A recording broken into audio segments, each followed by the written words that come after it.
नमस्कार, मी प्रज्ञावंत गायकवाड. तुम्ही पाहत आहात बातम्या 24 तास. आता जी सगळ्यात मोठी बातमी समोर येते, आपण आहोत आता धानोरा गावामध्ये. धानोरा गावातील शेतकऱ्यामध्ये रोष पाहायला मिळत आहे. काही शेतकऱ्याच्या खात्यावरती अनुदान जमा झालेलं आहे आणि काही शेतकऱ्याच्या खात्यावरती अद्यापही अनुदान जमा झालेलं नाहीये. हा संतप्त सवाल आता धानोरा गावातील शेतकरी विचारत आहेत. संपूर्ण महाराष्ट्रामध्ये ऑगस्ट ते ऑक्टोबरच्या दरम्यान अतिवृष्टीनं थैमान घातलं होतं.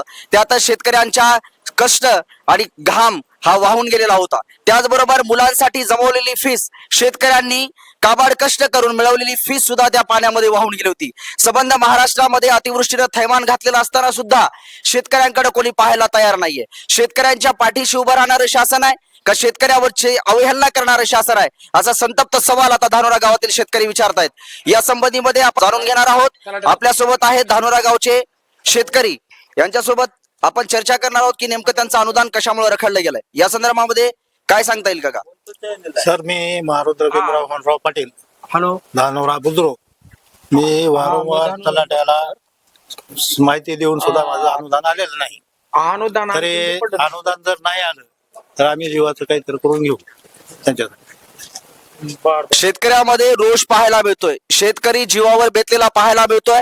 या ठिकाणी आपण दुसरे शेतकरी आपल्या सोबत आहेत. सुजाण नागरिक आहे धानोरा गावचे. एवढं मोठं प्रचंड गाव असताना या गावाची अवहेलना झालेली आपल्याला पाहायला मिळते. इथं आपल्यासोबत दुसरे शेतकरी उपस्थित आहेत. त्यांच्या खात्यावरती अनुदान जमा झालेलं नाहीये.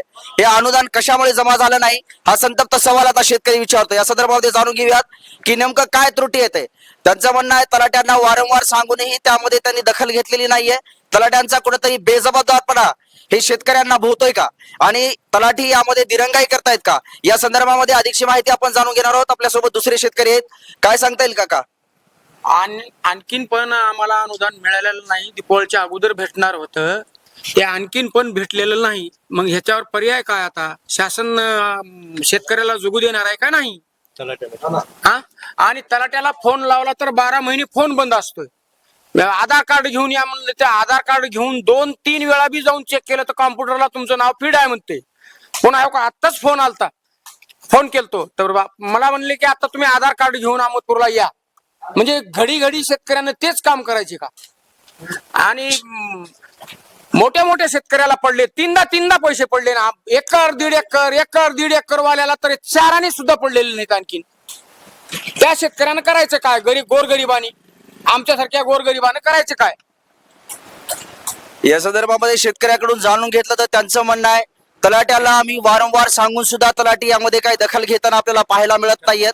तर तलाठी हे शेतकऱ्यांसाठी आहेत का शेतकरी तलाट्यासाठी आहेत, हा आता संतप्त सवाल विचारला जातोय. यांच्या माध्यमातून असं कळतंय की तलाट्यांनी शेतकऱ्याच्या प्रश्नावरती आवाज उठवला पाहिजे, शेतकऱ्यांसाठी काम केलं पाहिजे. शेतकरी इतका शिक्षित नाहीये की तो शेतकरी ऑनलाईन करू शकेल. त्याचबरोबर पीक पाहणी असेल, शासनाने यामध्ये वारंवार ठोस आदेश देऊनही या ठिकाणी जिल्हाधिकारी वर्षा ठाकूर असतील, त्याचबरोबर तलाठी असतील, यांनी याच्यावरती कठोर कारवाई करून या शेतकऱ्यांचं अनुदान मिळालं पाहिजे, हीच भावना आता व्यक्त केली जाते शेतकऱ्यांमधून. आपल्यासोबत आता तिसरे शेतकरी आहेत. त्यांच्याकडून जाणून घेणार आहोत की नेमकी त्यांची काय अवस्था आहे आणि त्यांनी काय अनुभव घेतलाय नेमकं. नामदेव माधव कुलपुशे, धानोरा बुद्रुक. वारंवार तलाट्याकडे जाऊन सुद्धा आमचं अनुदान पडत नाही आणि आता आम्हाला फाशी घेतल्याशिवाय पर्याय नाही. फाशीच घ्यावं लागेल आम्हाला आता, त्याच्याशिवाय आम्हाला दुसरा पर्याय नाही. आता 2 दिवस गेले की 4 दिवसाला या, महिन्याला या. 2 महिने झाले त्यांच्या वारंवार फेटे घालून आमचा जीव दखाला आला. पण तरी पण आम्ही तिथं जाऊन तलाठी तिथं म्हणतो 2 दिवसात पडेल, 4 दिवसात पडेल. सारखं त्यांचे तीच आहेत, दुसरं काही बोलता येईना त्या तलाट्याला. आमच्या जाणीवपूर्वक आमचं अनुदान मागे ठेवले तलाट्यानं. म्हणजे कुठेतरी तलाट्यावरती शेतकऱ्यामध्ये रोष पाहायला मिळतो. तलाठी गावामध्ये येत नसल्याची सुद्धा तक्रार या ठिकाणी इथं शेतकऱ्याकडून ऐकायला मिळतंय. शेतकऱ्यांचा प्रश्न अजूनही ऐरणीवरती आहे. अतिवृष्टी होऊन ऑगस्ट ते ऑक्टोबरच्या दरम्यान अतिवृष्टीनं थैमान घातलं होतं आणि अतिवृष्टीनं थैमान घातलेलं असताना सुद्धा शेतकऱ्याकडे पाठ फिरवतंय का सरकार, हा संतप्त सवाल आता धानोरा गावचे शेतकरी विचारतायत. एकंदरीतच माहिती जाणून घेतली तेव्हा असं लक्षात येत आहे धानोरा गावातील शेतकऱ्यांमध्ये रोष पाहायला मिळतोय. त्यांचं अनुदान अद्यापही जमा झालेलं नाहीये. ते वारंवार तलाट्याकडे खेटे मारतायत. त्यांच्याकडे पूरक पैसा सुद्धा नाहीये. कारण शेतकऱ्यांना आता तुम्ही शेतकऱ्यांची व्यथा ऐकली, ते म्हणतायत आत्महत्या हा पर्याय नाहीये. दादा, हा पर्याय नाहीये. शेतकरी हा जगाचा पोशिंदा आहे, याने जगलं पाहिजे. शेतकरी जगला तर हे सरकार जगणार आहे या जगात भारतातील जनता जगणार आहे. म्हणून जगाच्या पोशिंद्याला जर सरकार मारणार असेल तर ठोस कारवाई याच्यावरती झाली पाहिजे. वर्षा ठाकूर यांनी सुद्धा या ठिकाणी दखल घेतली पाहिजे.